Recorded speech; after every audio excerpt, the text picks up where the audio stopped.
seems like communication is the main thing that's happening. It keeps coming up in different and various ways. We've had to become aware of how we listen and begin to listen and begin to listen in a different way.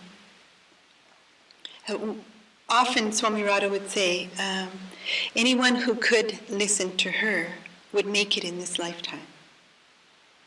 But she said it was very difficult to listen to a woman.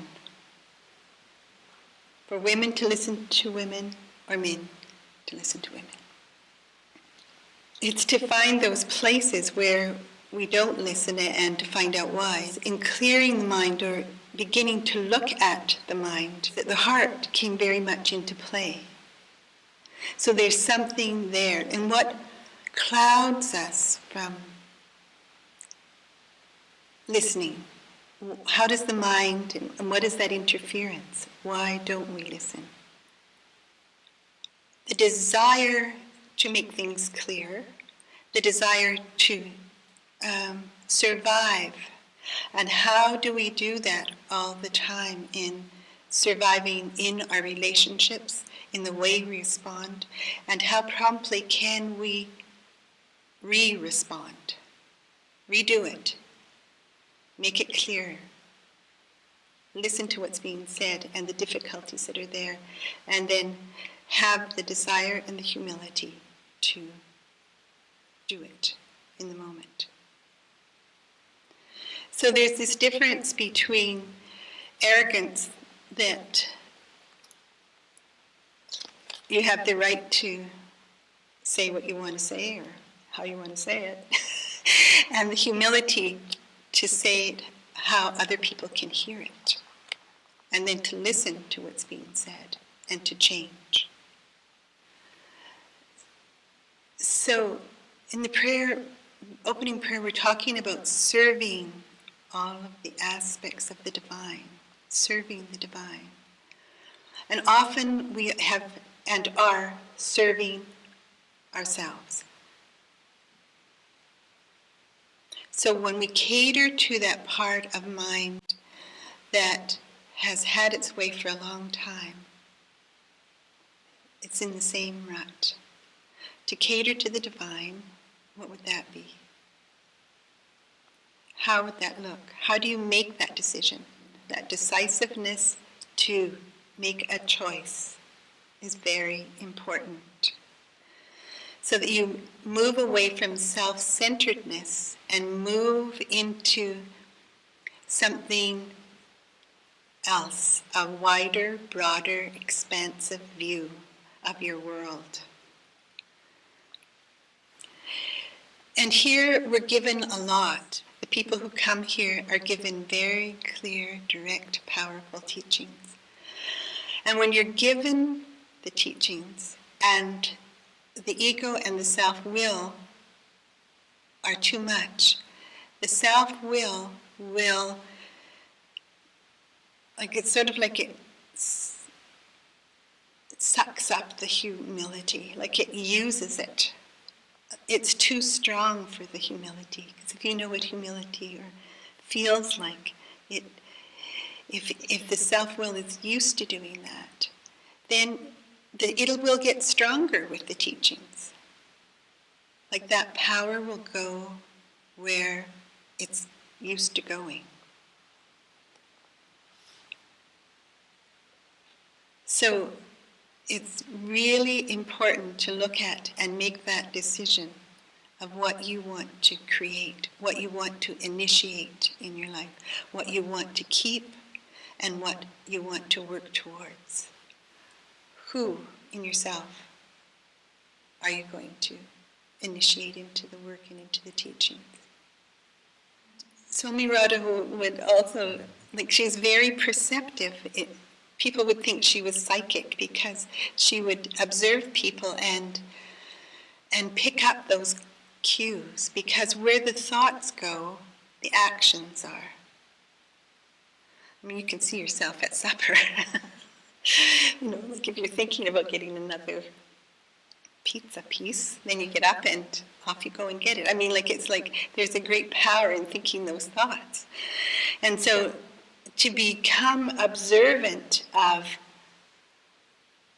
what the actions are, to observe your own actions and the actions of other people, and see if the actions are congruent with in yourself and with other people.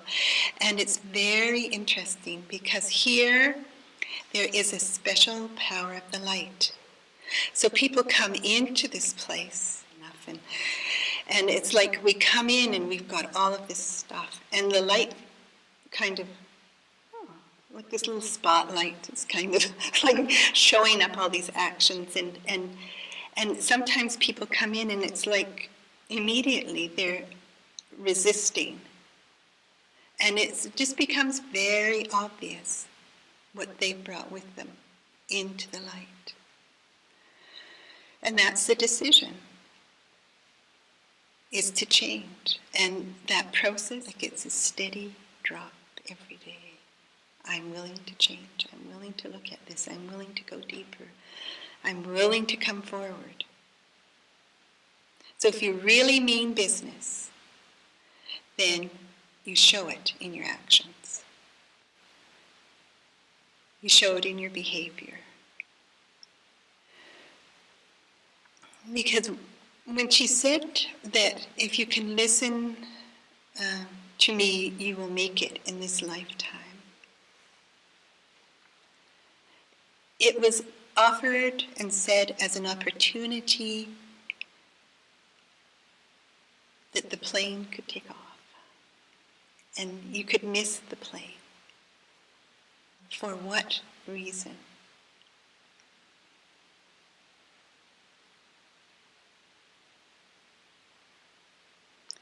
So she's often just very sad when people didn't respond to the light, didn't respond to that opportunity that was available. It requires effort. You can all see that. But she put everything in place so that there was a clarity. So everything's a product of your mind. So it makes it easy to, in some ways, to follow it. You can follow the little interactions and little things that happen and the little products of your mind.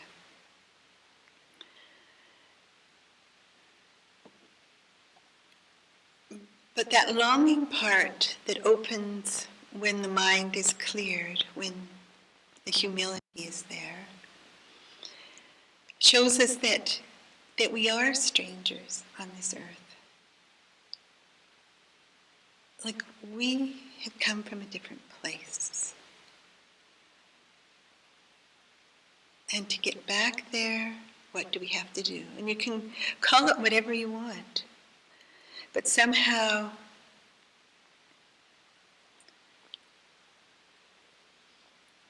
that light reveals to us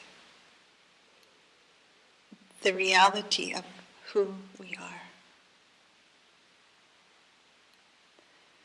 And to make it strong enough and be determined enough and accepting enough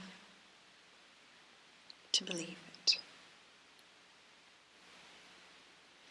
Often, Swami Radha would make the situations very confusing for people who are always concerned about chaos and confusion, especially in our own minds. But she would deliberately make things confusing so that she would see where the people went to in that situation. Do you know where you want to go? Do you know what's important? Do you know what you're doing to the people around you?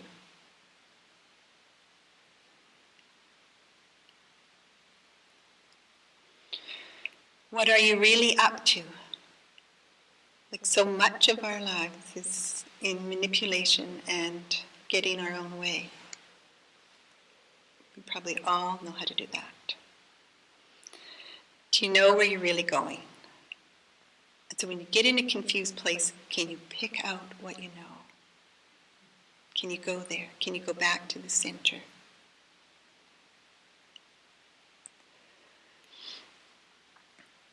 So so embracing chaos and confusion gives you all those opportunities to really know yourself. They're not going to be exactly how you planned them. They're going to be a little bit different. But in that way, you expand your mind, you expand the world that you're in. You can create the world.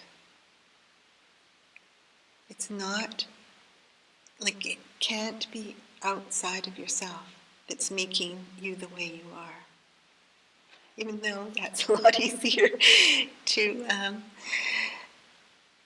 blame it on, it really is your world.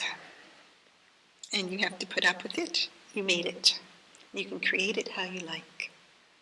But you have to know exactly what it is. So then you can begin to see how the divine operates.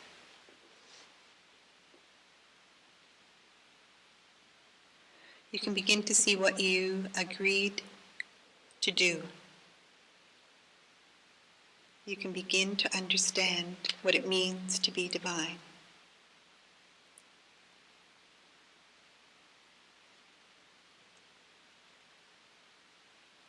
Can you listen to that part of yourself? Can you listen to what's happening around you?